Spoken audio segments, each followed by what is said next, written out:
Assalamualaikum warahmatullahi wabarakatuh. Saya Nik Nur Asyiki binti Azmi, bernombor matrik A182752 di bawah subjek Teori dan Aplikasi Kepimpinan Islam yang dikendalikan oleh Ustaz Anwar bin Putih. Tokoh yang saya bawakan ialah Tunku Abdul Rahman Putra Al-Haj. Tunku Abdul Rahman Putra Al-Haj ibni almarhum Sultan Abdul Hamid Shah yang merupakan Ketua Menteri Persekutuan Tanah Melayu pada tahun 1955 dan Perdana Menteri Malaysia yang pertama sejak kemerdekaan pada tahun 1957 sehingga 1970. Gelaran yang diberikan kepada Tunku Abdul Rahman ialah Bapa Kemerdekaan. Beliau dilahirkan pada 8 Februari 1903 di Alor Kedah dan merupakan putera ke-20 kepada Sultan Abdul Hamid Halim Shah, iaitu Sultan Kedah yang ke-24 dan menjalara. Seterusnya, Tunku bermula pendidikannya pada tahun 1909 di sebuah sekolah rendah Melayu di Alor dan kemudian sekolah Government English School. Pada tahun 1913 pula, sewaktu beliau berumur 10 tahun, beliau dihantar ke Bangkok untuk menetap bersama Tunku Yusof, iaitu abang sulungnya, dan belajar di sekolah Tek Sirin Terawat. Pada tahun 1915 pula, Tunku pulang ke Malaysia dan meneruskan pendidikannya di Penang Free School. Manakala pada tahun 1919, Tunku telah menerima beasiswa negeri Kedah untuk melanjutkan pendidikannya di Kolej St. Catherine di University Cambridge.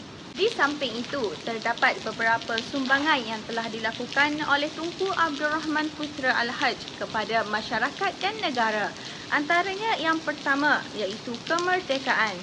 Beliau telah mengetuai misi ke London untuk berbincang dengan pihak kerajaan British berkenaan kemerdekaan di Tanah Melayu.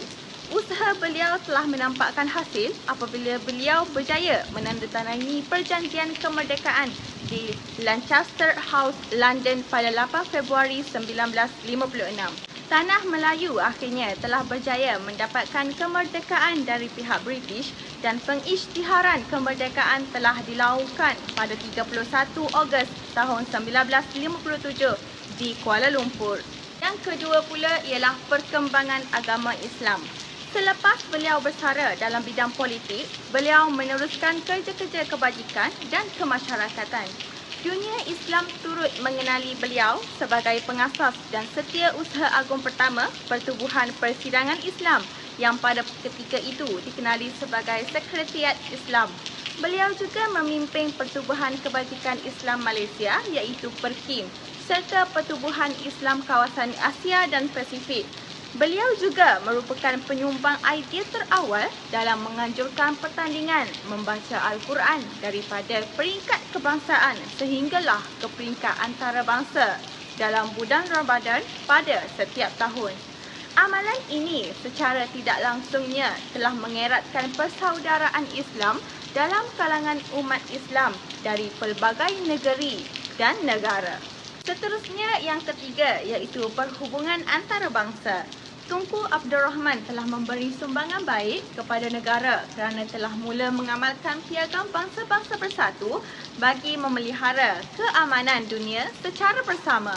Kerjasama antarabangsa amat penting untuk perkembangan ekonomi, pelancongan dan kebudayaan.